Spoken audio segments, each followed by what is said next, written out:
உங்களுக்கு நிம்மதி உண்டாகுவதாக, தேவனுடைய இரக்கங்கள் அதிகமாவதாக. தேவன் என்ன சொல்றாங்கன்னா, அவர் சிறியவனை புழுதியில் இருந்து எடுத்து எளியவனை குப்பையில் இருந்து உயர்த்துகிறார். இதுதான், இந்த வசனம் தான் தேவன் உங்களுக்கு கொடுக்குறாருங்க.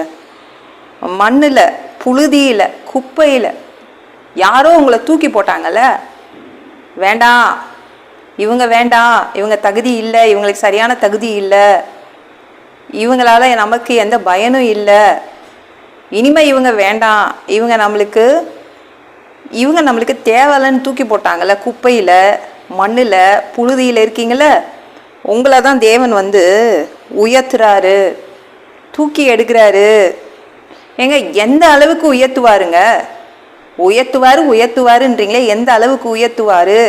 அதுக்குன்னு ஒரு அளவு வேணும்ல. இன்க்ரிமெண்ட்னா இத்தனை பர்சன்டேஜ் அத்தனை பர்சன்டேஜ் சொல்கிறாங்கல்ல, அப்போனா எந்த அளவு உயர்த்துவார்? எந்த அளவு உயர்த்துவார்னா, பிரபுக்களோடு உட்கார செய்வார். பெரிய விஐபிங்களோட உட்காருவீங்க. குப்பையிலேருந்து எடுத்து, புழுதியிலேருந்து எடுத்து விஐபிங்களோட உட்கார வச்சுருவார். பெரிய ஆளுங்களோட உட்காருவீங்க, ஆளுகை செய்கிறவங்களோடு உட்காருவீங்க. எவ்வளோ அழுக்காக இருந்தாலும் அங்கே போய் உட்காந்துருவீங்க. மகிமையுள்ள சிங்காசனம் சுதந்திரிச்சுப்பீங்க.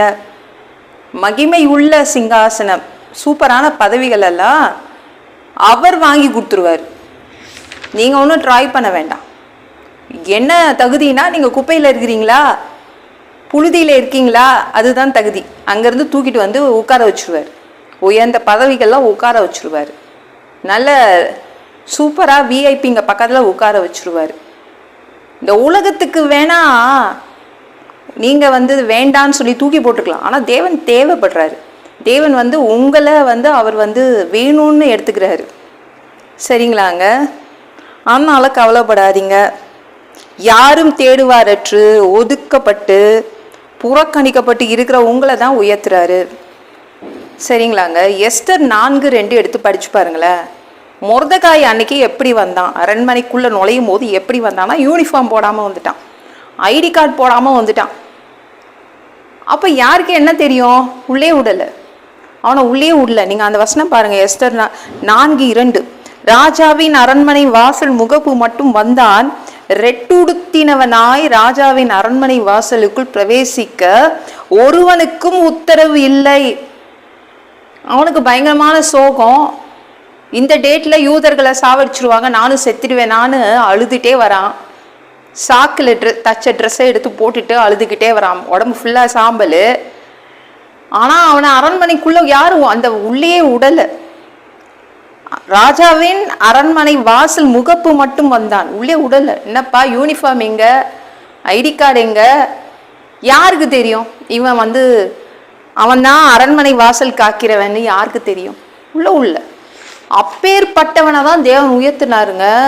அப்பேற்பட்ட மொர்தெகாயை தேவன் உயர்த்தினார். எப்படி உயர்த்தினார்? எது வரைக்கும் உயர்த்தினார்? எந்த அளவுக்கு அவன் உயர்த்தப்பட்டான்? எஸ்தர் 10:3 படிச்சு பாருங்க.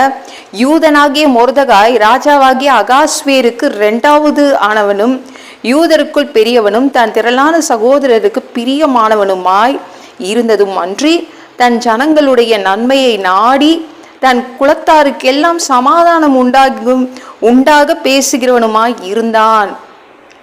உள்ள விட மாட்டேன்ட்டாங்க. அன்னைக்கு யூனிஃபார்ம் போடாமல் ஐடி கார்டு போடாமல் வந்ததுக்காகவே உள்ள. ஆனால் எங்கே உட்காந்துட்டு இருக்கான்? ராஜா பக்கத்தில் உட்கார வச்சுட்டாரு. அப்பேற்பட்டவனை ராஜா பக்கத்தில் உட்கார வச்சுட்டாரு. அவன் என்ன பேசுகிறான்னா, அதான் அரண்மனையே கேட்டுச்சுங்க.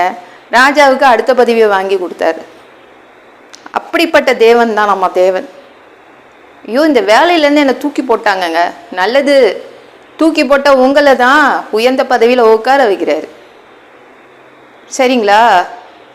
கவலைப்படாதீங்க. இந்த வியாபாரம் அப்படியே எனக்கு நஷ்டமாயிடுச்சு, நல்லது, கவலைப்படாதீங்க. இந்த குடும்பம் என்னை ஒதுக்கி விட்டது, நல்லது, எல்லாம் நல்லதுக்கு தான். எங்கே போகிறீங்க? உயர்ந்த இடத்துக்கு. எந்த அளவுக்கு? பெரிய அளவுக்கு தேவன் வச்சிருக்காரு. விஐபிங்களோட உட்கார வைக்க போறாரு. பெரிய பெரிய சிங்காசனம், பெரிய பெரிய பதவியில் உட்கார வைக்க போறாரு.